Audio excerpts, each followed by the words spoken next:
I want to tap in really quick and talk about envy and uncomfortableness. We live in a society where the rich is pit against the poor, right? As an example, you would understand that black is pit against white and all of these things. And as a result of that, we've often looked at scenarios we would not normally look at, and we've cultivated this thing of envy. Envy, whether I wish I had this or I wish I had that. And so we live in a state of thinking somebody always has it better than we do. And that is a very dangerous place to be, because what happens when we start thinking somebody has it better than we do? Oh, and I know about that. I saw it sneak up in my life a few minutes ago, and I was like, oh, no, Mr. Hayes, that's your friend. Envy is your friend.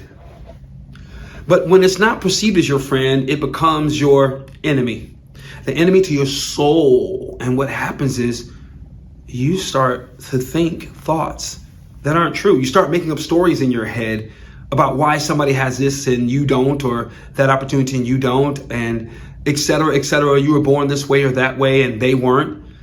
And what happens is you start to cheat who you are. Listen, the idea that you think you aren't enough is a primitive state, one probably imposed by oppressors over time, or maybe it's natural for all of us, I don't know. But the idea that you are not enough is the biggest lie on the planet. And it's time out for it, because when you think you're not enough, then you want to rob, steal, cheat, and destroy. Yeah, even though others may have something that they didn't earn or deserve, the fact is, it is what it is. But when you're in a state of thinking that all of those negative things, they disrupt you. They disrupt you. They disrupt capital Y, capital O, capital U, not Y-O-U lowercase, the one you've been operating in. You see, when we are in that little lowercase version of you, then you're not tapped in. You're subject to everything else around you. But when you know who you are, there's a reason to envy. As a matter of fact, when someone has something that you don't have, you might even want to start by asking yourself, do I even want it? Because all that shimmers and glimmers isn't gold. Do I even want it? Most of the time we haven't done inventory to find out if we want it or not. We just see it and think it's better because we're not grateful for where we are. Being grateful for where you are shifts the world, and you don't care what other people have. It doesn't move you one way or the other. And when you see nice things, you can acknowledge them for what they are. As a matter of fact, when you see someone else winning, you're like, yo, get it. That's what's up. That means there's opportunity for me. Let's see it happen. And you continue to support that. The other side of envy that is available for you is in the capital Y, capital O, capital U. Is they might just be giving you a clue of what's possible for you. It may not be what they have. It may not come the way they have it, but it's inspiration if you allow it to be for you to go create it. Oh man, and when I tell you, you go create what you experience, there's a newfound freedom that comes with that, but it can't happen if you don't know who you are, or you're operating out of envy, jealousy, frustration, blah, blah, blah, excuses about not showing up, capital Y, capital O, capital U. Because capital Y, capital O, capital U has everything that you need, you desire, you can acquire, that'll take you higher. Okay, I'm being corny. No, seriously, it really is. If I need to go get a new skill set, go get the skill set. If I don't have the opportunity, go create the opportunity for myself. It's not taking away, because all of life is working for you. That's not an easy state, not an easy conversation to have. But let me help you. If you're living at a vibration like this, where it's always someone else's fault, life, it's still happening for you because it's trying to get you to see that, hey, you can. But when you're operating at a higher vibrational state, meaning you are more at peace within, you are more in tune with who you are, you're doing your best to live out your gifts, skills, and talents, then when you're at that state, you can really be assured that life is happening for you. If something ends, somehow, weird way, it's happening for you. Maybe to make you better for later. Very likely. You don't know, but you got to stay in the process.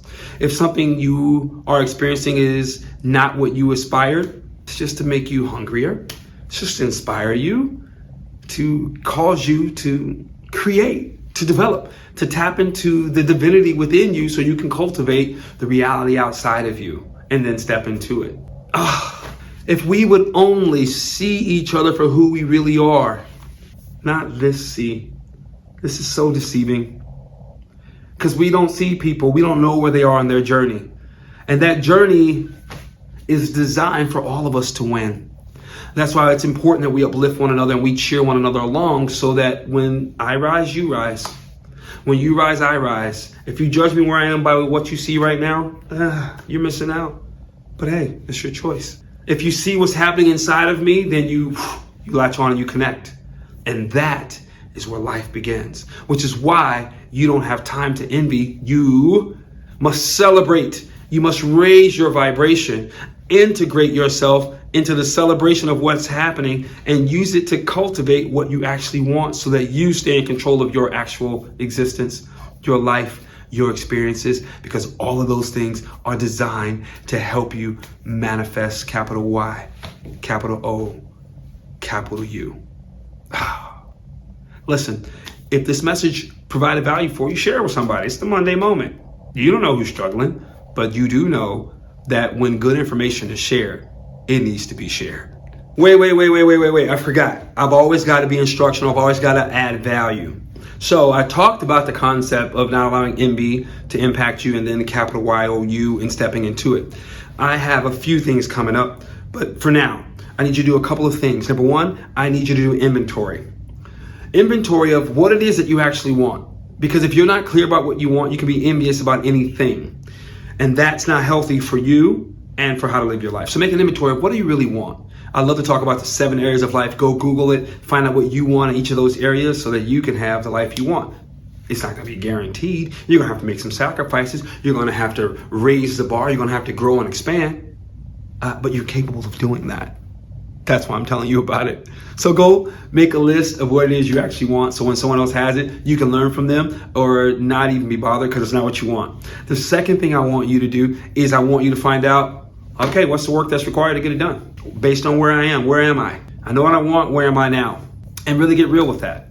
And in that process of getting real with where you are right now, ask yourself, why do you want it? Because the why might help you uncover some things that you were not previously aware of. You may not actually want it at all, but the why is what allows you to look into it. I was listening to Esther Hicks once. She was talking about, if we all get what we want, it's totally okay because everybody doesn't want to drive a BMW. I mean, there's enough variety in this life that we don't have to envy anyone else.